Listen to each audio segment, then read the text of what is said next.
They say the wound is where the light enters. My wound was not just in my mind, it was in the very soul of my existence. I had endured narcissistic abuse throughout my childhood.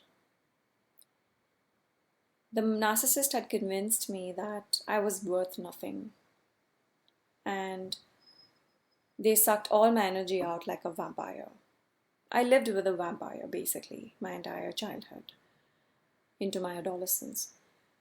I did not feel like myself anymore when I grew up.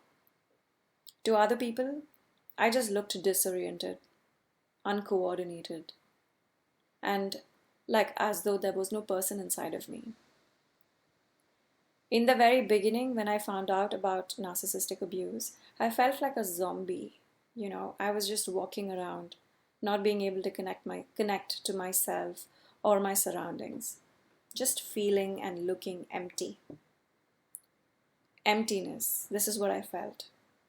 And numb. I did not know where I needed to start this healing journey. So I started with this. I had already learned a little bit of yoga and breath work. So I started with breath work.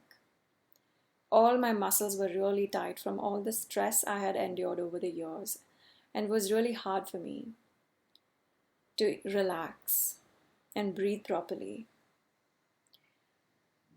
Breath work helped me regulate my breath every day in such a way that it added to my well-being. After doing breath work, I felt a lot more relaxed. I felt connected to myself. And I just felt like I had a lot more energy than the other days when I would not prioritize breath work.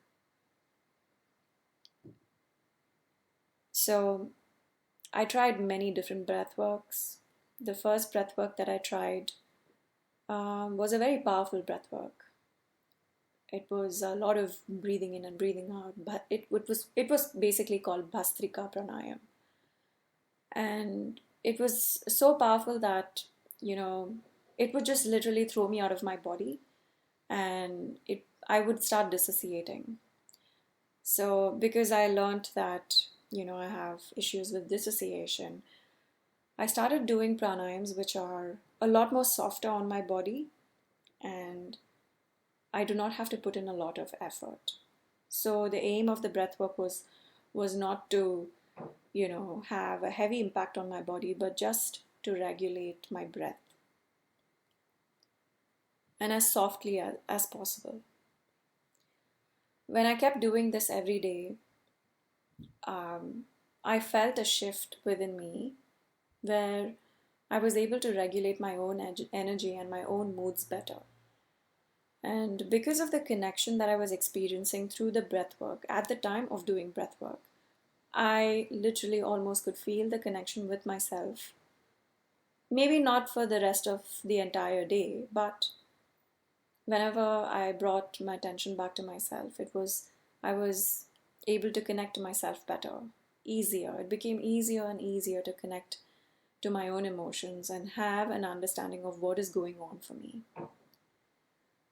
On the days that I did not do my breath work or did a very powerful breath work, I it was as if I was out of my body, and I felt completely disconnected from myself, and it was just that I would just have a very hard day.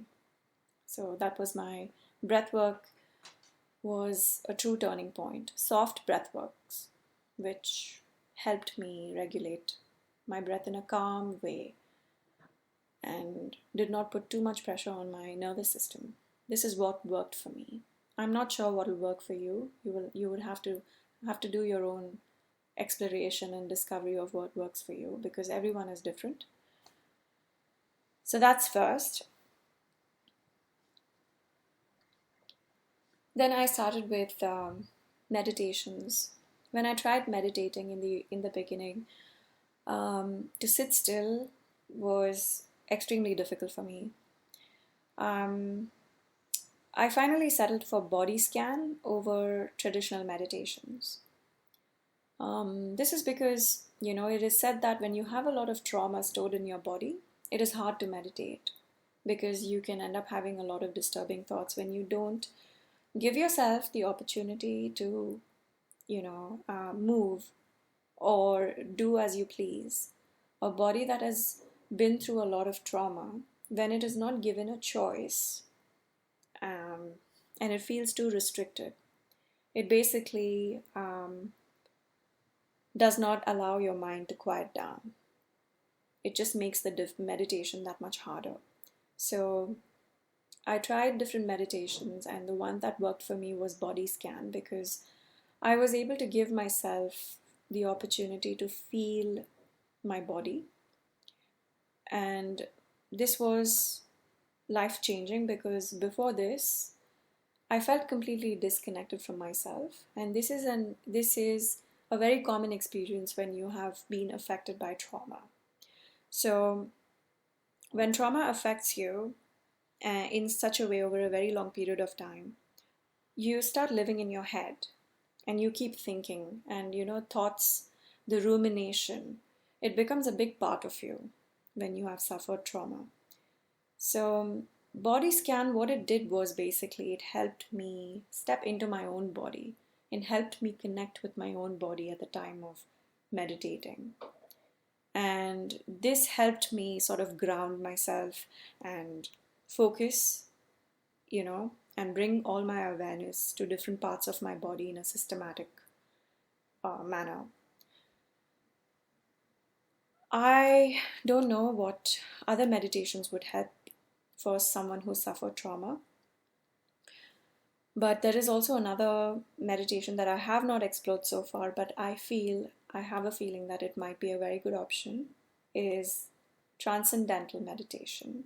I haven't tried it yet, so I wouldn't recommend it, but I have a feeling that it might work out for me. Once I try it out, I will definitely make another video about it and let you know how I went with that. So body scan was really soothing. And also at this point, when I was trying different meditations, I did not know, I was not yet diagnosed with ADHD. So it was not until last year that I found out that I have ADHD. ADHD can also make it hard to meditate. So basically, monkey mind. You just have to sit down and give your mind something to do. So body scan, it was for me. Meditation does calm me down. It calms me down a lot more than breath work, I found. And with practice, I have been able to move from body scan to traditional meditation. Although I cannot meditate for more than 10 to 15 minutes at a stretch, but body scan, I can meditate for up to 45 minutes. It is not a problem. So yeah, but I have been able to make the transition from not being able to do any traditional meditation at all to being able to do 10 to 15 minutes of traditional meditation, all thanks to body scan, the training that I got from body scan meditation. Again, the ways in which meditation has helped me. When you meditate, what happens is you essentially come in touch with the essence of who you are, your true self, your true essence. This part of you has no language. It does not have, it is just a feeling, and you come in touch with that feeling. And it's extremely calming to sit with that essence of yours. It's almost as if you receive information about who you are, and you get to know yourself a lot better the more time that you're able to spend with this part of you in meditation. So what happens is, after I meditate, when I go about my day, I frequently come in touch with this part of me without me even trying or noticing. And when that happens, somehow I get this sudden burst of energy to do many things. And also it brings me in touch with my authentic self. So meditation is a superpower, to be honest. It has, even if I meditate for 10 minutes a day, it completely changes how the day goes, as opposed to the first part of the day when I have not meditated, compared to the second part of the day after I have meditated.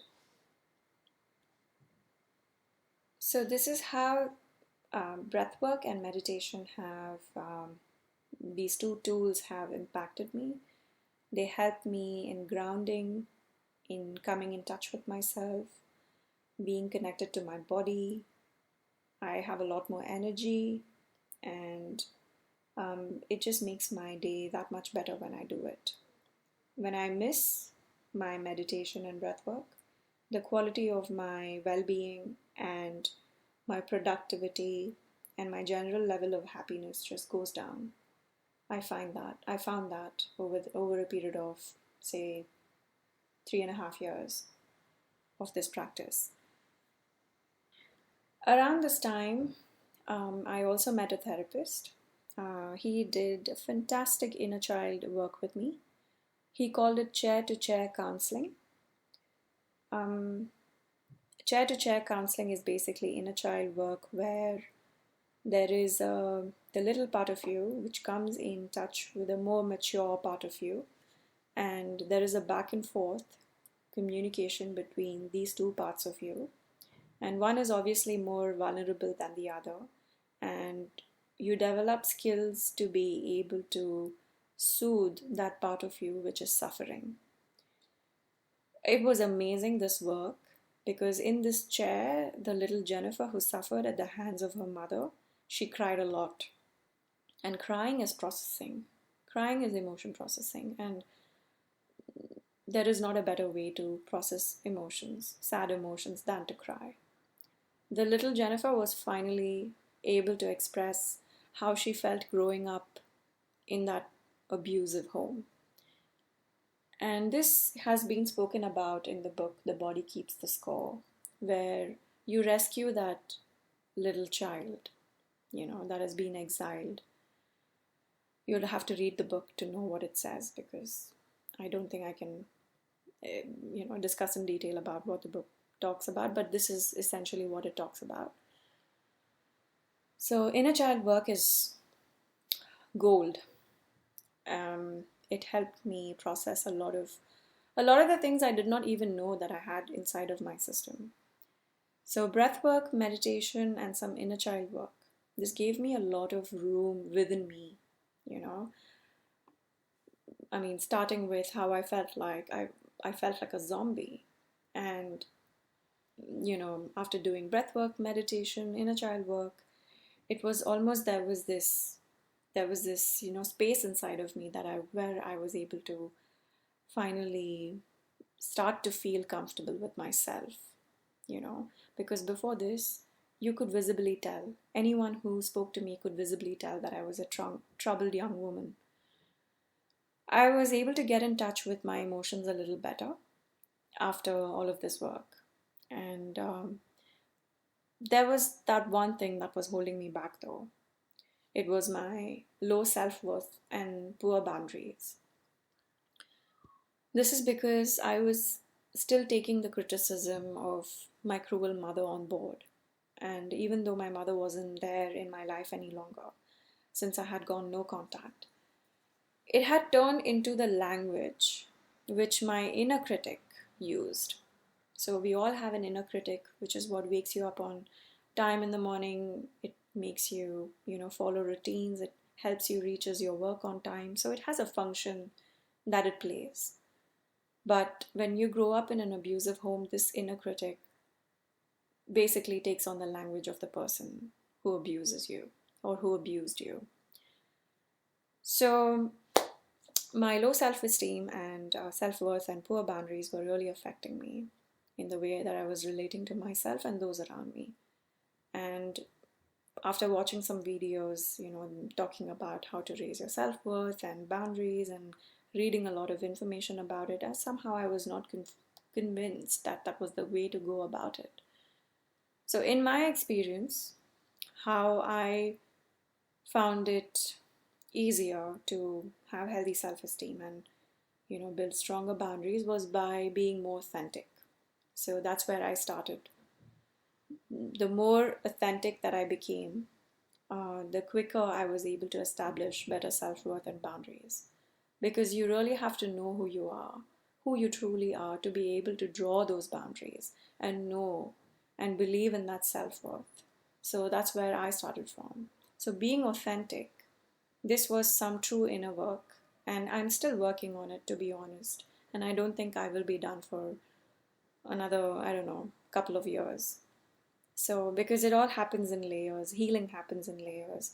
So, I'm learning to be more authentic as the years pass by.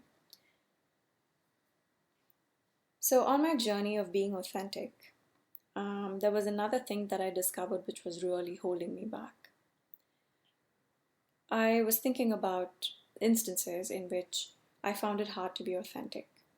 This is where I came in touch with the shame, the shame that had turned me into an inauthentic person.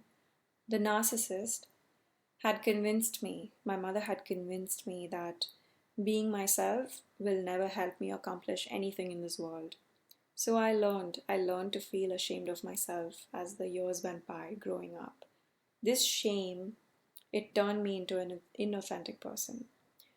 I learned to deny my own needs, feelings, and tucked away my dreams and ambitions I had for myself.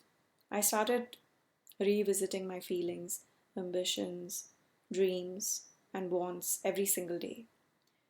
I started dealing with this shame, and it is one of the most difficult things I have done to turn this shame around and to convince myself otherwise.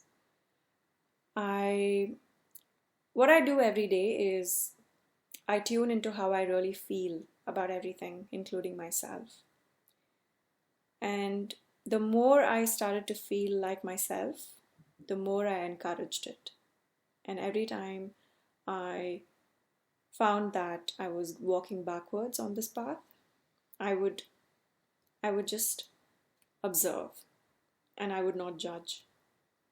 But then I would make a mental note, and then again I would encourage myself to feel like myself again and not be ashamed about it. So I was basically building a new neural pathway in being able to be myself again, as it is as painful as it sounds. It is very painful to work with shame, and you know, a lot of people work with their therapists in being able to work with your shame. It is a session in itself, other than your inner child work. Working to turn the shame around it will take you another couple of, I don't know how many ever sessions to resolve that.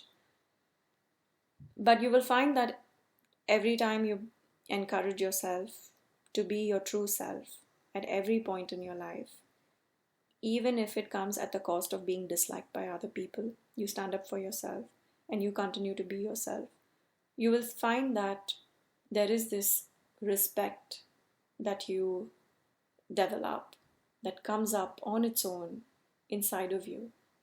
You basically start respecting yourself, and this improves your well being, and this will keep your shame under control.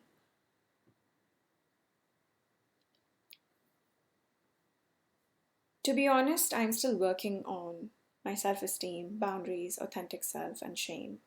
This work is complex, and every time I go and I start exploring this part of me, I have something new to work on.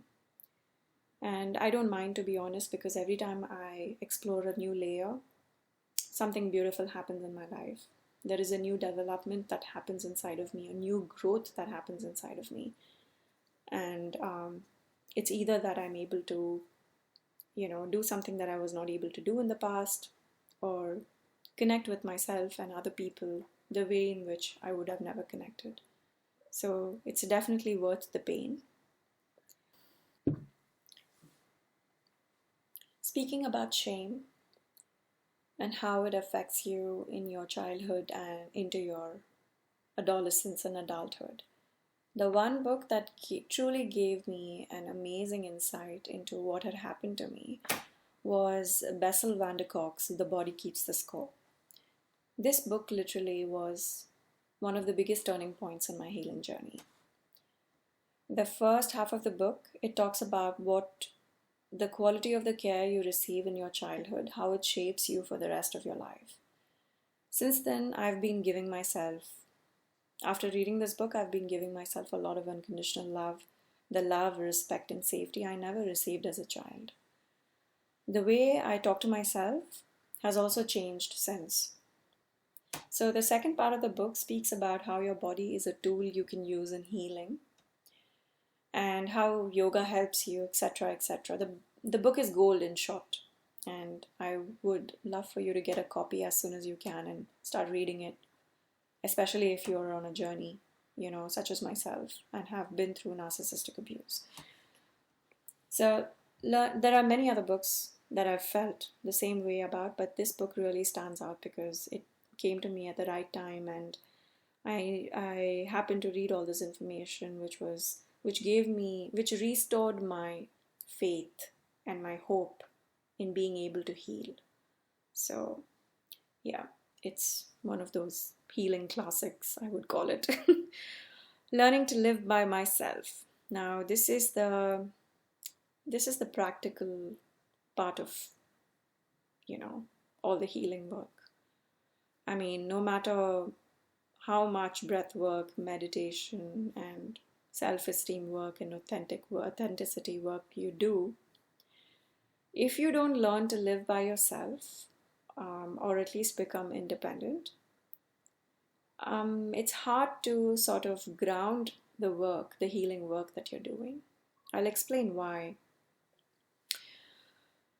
To really get to know yourself, to know who you are, and how you react to different circumstances in your life, no matter how difficult they are, is probably the best way to get to know yourself. And when you get to know yourself, you will find that you have a lot of strengths and you have a lot of weaknesses. And a person can only truly heal if they get to know themselves.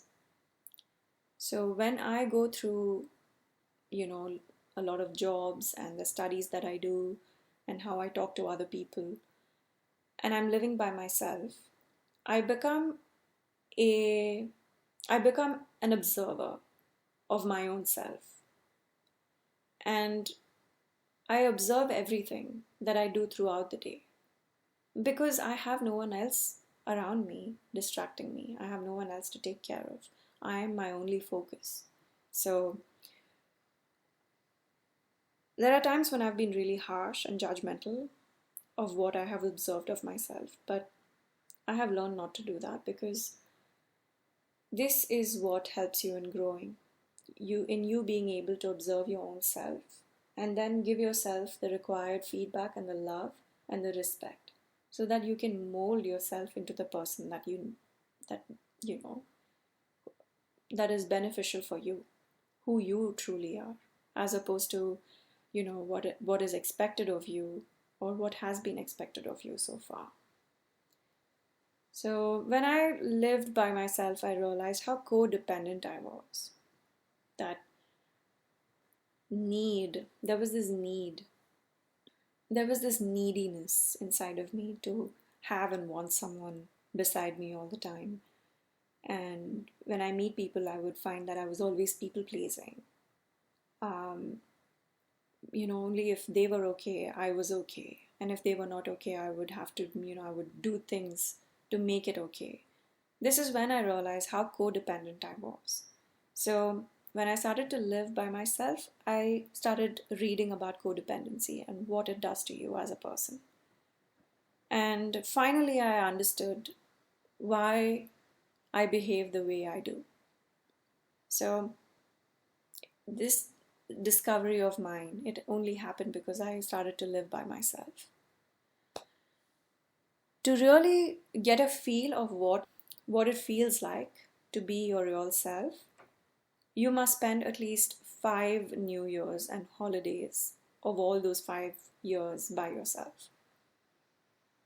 Because codependency, it does not allow you to be alone. It does not allow you to get to know yourself. It is always about other people's needs, making other people happy, and you feel complete only when there are others around you. So, to heal this codependency, especially if you've been abused by a narcissist, the chances are you're definitely a codependent. So, when you live by yourself, you understand these things about yourself. Learning about my codependency, it was another learning curve I went through. And this created a lot of self-awareness. And this is exactly what I needed to heal after narcissistic abuse. Learning to live by myself, it was a very powerful experience. Thanks to this experience, I learned that I was codependent. And when I addressed this codependency issue of mine, it was easier for me to be authentic. It was easier to draw boundaries. It was easier to face my own demons and shadows. And this is where my spirituality also came in, and it helped me establish a relationship with the divine.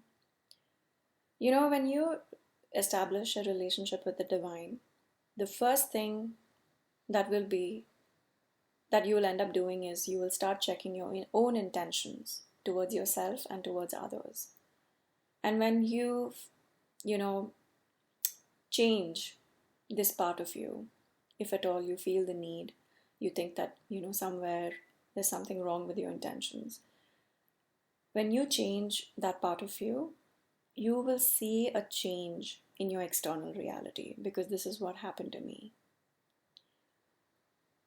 Coming to terms with the fact that you have your own shadows to deal with, and you have your own demons to deal with, is not an easy realization.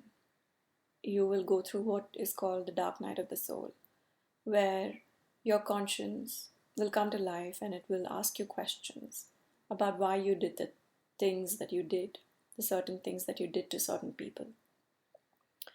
And when you finally, establish a relationship with the divine, and this happens, there is an energetical shift that happens within you.